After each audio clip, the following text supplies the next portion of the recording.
اعوذ باللہ من الشیطان الرجیم بسم اللہ الرحمن الرحیم وهو الذی یرسل الریاح بشرا بین یدی رحمته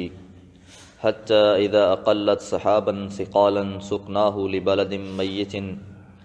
فانزلنا به الماء فاخرجنا به من كل الثمرات كذلك نخرج الموتى لعلكم تذكرون والبلد الطيب يخرج نباته بإذن ربه والذي خبث لا يخرج إلا نكدا كذلك نصرف الآيات لقوم يشكرون۔ سورۃ الاعراف آیت نمبر 57 اور 58۔ دعا کا طریقہ بیان کرنے کے بعد پھر اللہ تعالیٰ کی تعریف، وَهُوَ الَّذِي وہی ہے اللہ، یرسل الریاح جو ہواؤں کو بھیجتا ہے، بشرن بطور خوشخبری، بین یدی رحمتہ اپنی رحمت سے پہلے۔ یہاں رحمت سے مراد بارش ہے۔ آپ خاص طور پر اگر کبھی ایسے علاقے میں جا کے آپ کا رہنا ہوا ہو کہ جہاں پانی کی شدید قلت ہو، بارشیں نہ ہوتی ہوں، اور پھر جب بادل چھاتے ہیں تو وہاں لوگوں کی خوشی دیدنی ہوتی ہے، وہ لوگ بڑے انتظار میں ہوتے ہیں، اور بارش آنے سے پہلے جو ٹھنڈی ہوا چلتی ہے اس سے ان کی خوشی بہت زیادہ بڑھ جاتی ہے۔ تو یہاں پر اللہ تعالیٰ بارش کو رحمت قرار دے رہے ہیں، اور حقیقت یہ ہے کہ پانی اللہ کی بہت بڑی نعمت ہے، اور ہماری قوم خاص طور پر اس نعمت کو ضائع کر رہی ہے بہت زیادہ۔ اور یاد رکھیں کہ جن نعمتوں کو ضائع انسان کرتا ہے اللہ تعالیٰ وہ نعمتیں چھین لیتا ہے۔ دوسری بات یہ بھی ہے کہ بارش برسانے والی ذات بھی اللہ کی ہے، یہ ہمارے عقیدوں کی اصلاح کی جا رہی ہے۔ اللہ کے رسول نے فرمایا کہ جب بارش برستی ہے تو کچھ لوگ مومن ہو جاتے ہیں، کچھ کافر ہو جاتے ہیں۔ پھر آپ نے فرمایا جو شخص یہ کہتا ہے کہ بارش اللہ نے برسائی ہے وہ مومن ہے،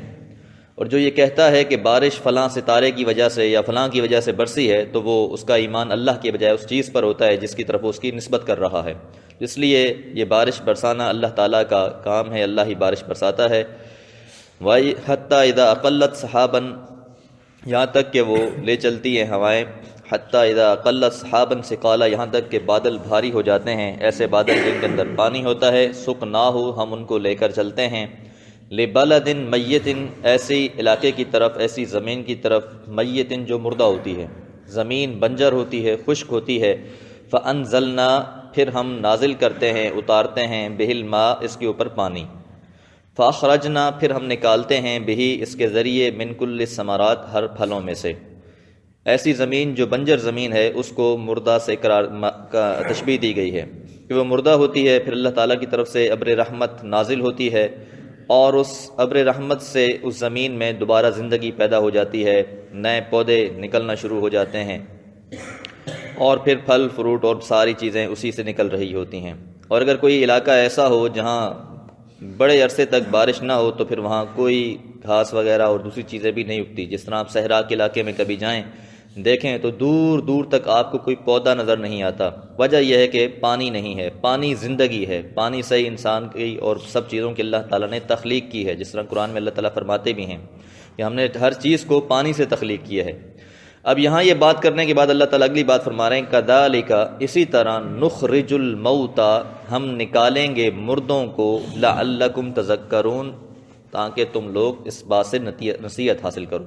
کہ زمین کا منظر پیش کرنے کے بعد کہ زمین مردہ ہوتی ہے، اس پر کوئی گھاس وغیرہ نہیں ہوتا، اللہ کی طرف سے بارش برستی ہے اور ہریالی پیدا ہو جاتی ہے، زندگی شروع ہو جاتی ہے زمین پر۔ اسی طرح ایک روز ایسا ہوگا کہ سب انسان ختم ہو چکے ہوں گے، فنا ہو چکے ہوں گے، پھر اللہ تعالیٰ فرما رہے ہیں جس طرح ہم زمین سے نئی کونپلیں نکالتے ہیں اسی طرح ہم انسانوں کو دوبارہ زندہ کریں گے، کہ جس طرح زمین ایک مردہ ہوتی ہے وہاں سے نئی کونپلیں اور نئے پودے کو ہم پیدا کرتے ہیں، اسی طرح روز قیامت ہم انسانوں کو بھی زمین سے نکالیں گے۔ اور یہ عقیدہ ہے حیات بعد الممات کے بارے میں، لعلکم تذکرون، تاکہ تم نصیحت حاصل کر لو کہ اللہ تعالیٰ کی یہ کوئی مشکل کام نہیں ہے، کیونکہ اہل مکہ اس بات کے انکاری تھے اور کہا کرتے تھے کہ بھلا جینے کے مرنے کے بعد کون انسان ہے جو انسان دوبارہ جی اٹھے گا، ایسا ممکن نظر نہیں آتا۔ اب بارش برسنے کے بعد دو قسم کی زمینیں ہوتی ہیں، والبلد الطیب، جو اچھی جگہ ہوتی ہے، یخرج نباتہ باذن ربہ، وہ نکالتی ہے اپنی پیداوار، اپنی فصلیں اللہ کے حکم سے، والذی خبث، اور جو زمین خراب ہوتی ہے، لا یخرج، نہیں نکلتا، الا نکدا، اس میں سے مگر سوائے ایسی چیزوں کے جن کا کوئی فائدہ نہیں ہے۔ رسول اللہ صلی اللہ علیہ وسلم نے تشبیہ دی کر ایک بات ارشاد فرمائی کہ زمین کی 3 قسمیں ہیں، کہ ایک ایسی زمین ہے جس پر آسمان سے پانی برستا ہے اور وہ زمین اس پانی کو پیتی ہے اور پھر زمین سے کھیتیاں نکلتی ہیں، تو یہ وہ زمین ہے جو خود بھی فائدہ لیتی ہے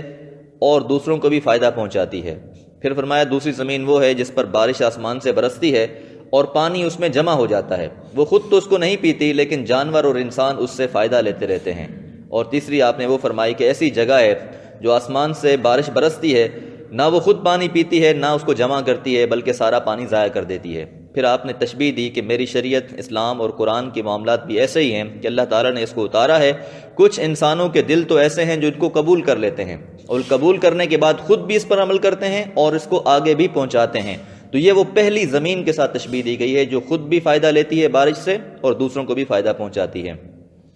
کچھ لوگ ایسے ہیں جن پر یہ بارش نازل ہوتی ہے، یعنی آسمان سے قرآن نازل ہوا، وحی نازل ہوئی، پیغمبر کی آمد ہوئی، انہوں نے اس سے فائدہ لیا، خود تو زیادہ عمل نہ کیا لیکن اس سے دوسرے لوگوں کو فائدہ پہنچا، وہ صاحب علم لوگ تھے۔ اور تیسری بات وہ